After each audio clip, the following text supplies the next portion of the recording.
morning and welcome to this morning's reflection. The flame of God's love for us feeds us inwardly. It is not a fire that demands effort, but one that sustains our lives at their very core. This flame feeds the soul the way bread feeds the body. Not as an idea, but as nourishment.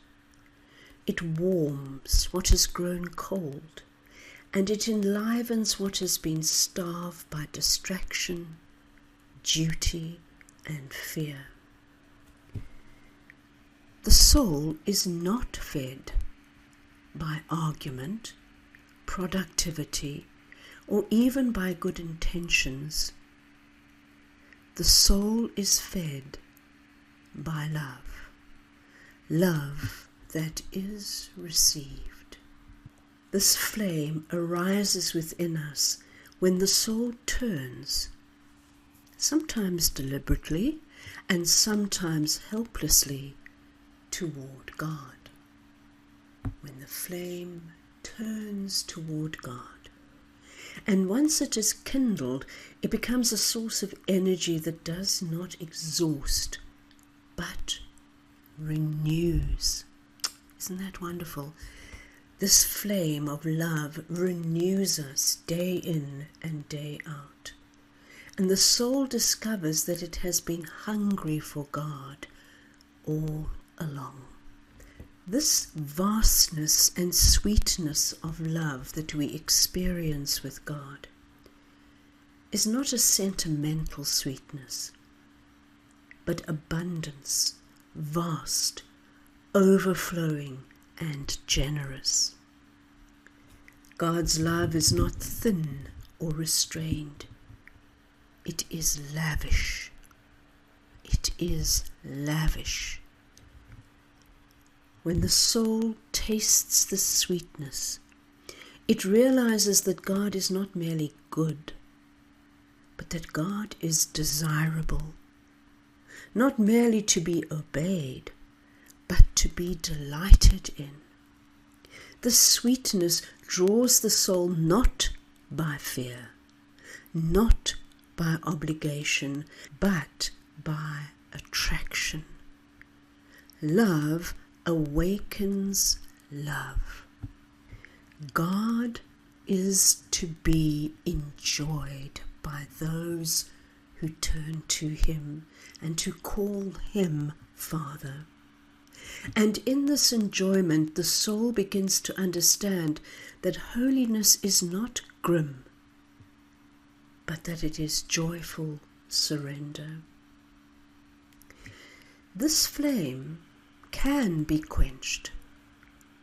The fire dims when we substitute busyness for presence, when we cling to reputation instead of truth, and when we seek comfort without conversion. The flame is quenched by neglect, not rebellion, by half-heartedness, not hatred. And yet, and this is crucial, the flame is not destroyed. It simply waits. Even when the soul wanders off, the fire remains latent, ready to rise again when the heart turns back. God's love is persistent, not fragile. As we begin to sense that we are the beloved of God, our souls begin to settle, not into passivity, but into devotion.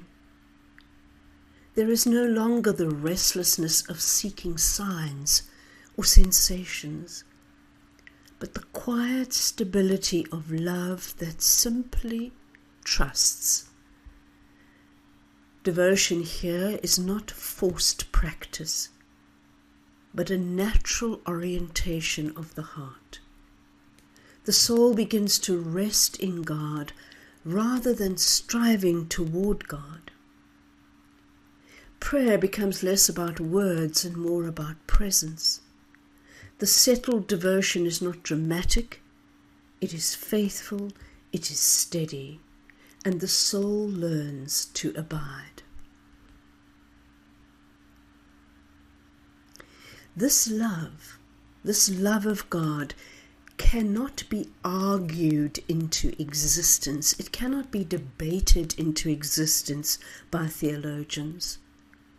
The fire of love is not known by reasoning, and it is not accessed through cleverness. The mind has its place, but it cannot command the heart to burn. This is not to say that we should despise theology, but we should not confuse knowledge about God with knowledge of God. This love is known only by participation, by consent, and by surrender. It is known the way music is known, by listening, not by explaining. As the flame grows, the soul is drawn beyond the urgency of time, not removed from the world, but no longer ruled by it. Success and failure lose their power, praise and criticism soften, and fear loosens its grip. And the soul begins to live from eternity rather than from immediacy.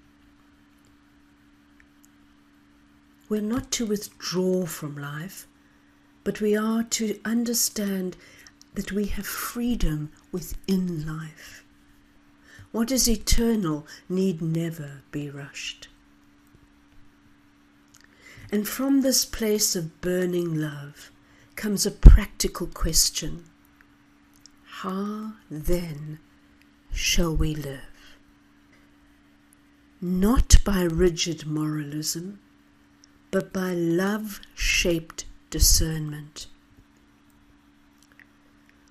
What we ought to live is not a list of achievements, but a life aligned with fire.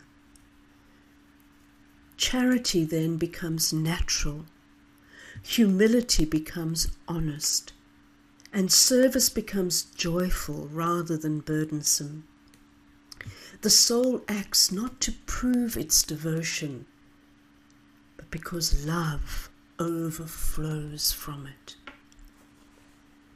But so often we are willing to exchange this fire for lesser satisfactions.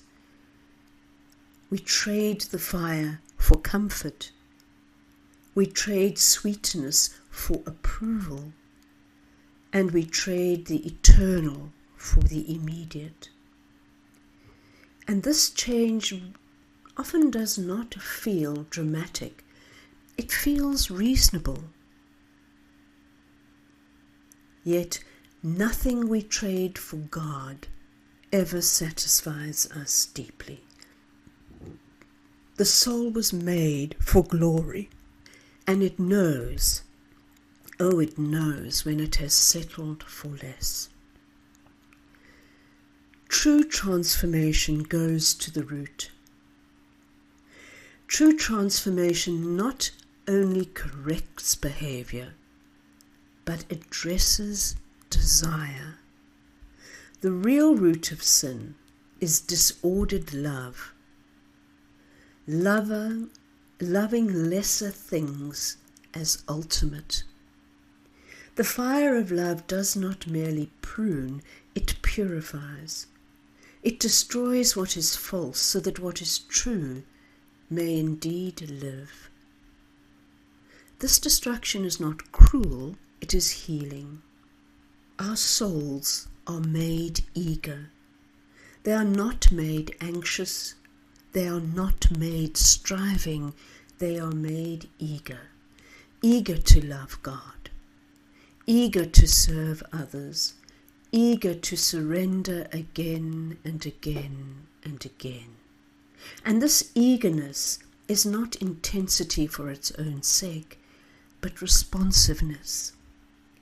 The soul, once touched by fire, knows where life is found, and so it leans toward love again and again and again. May we not fear the flame. May we not quench it prematurely. May we allow ourselves to burn just enough to become fully alive. Amen.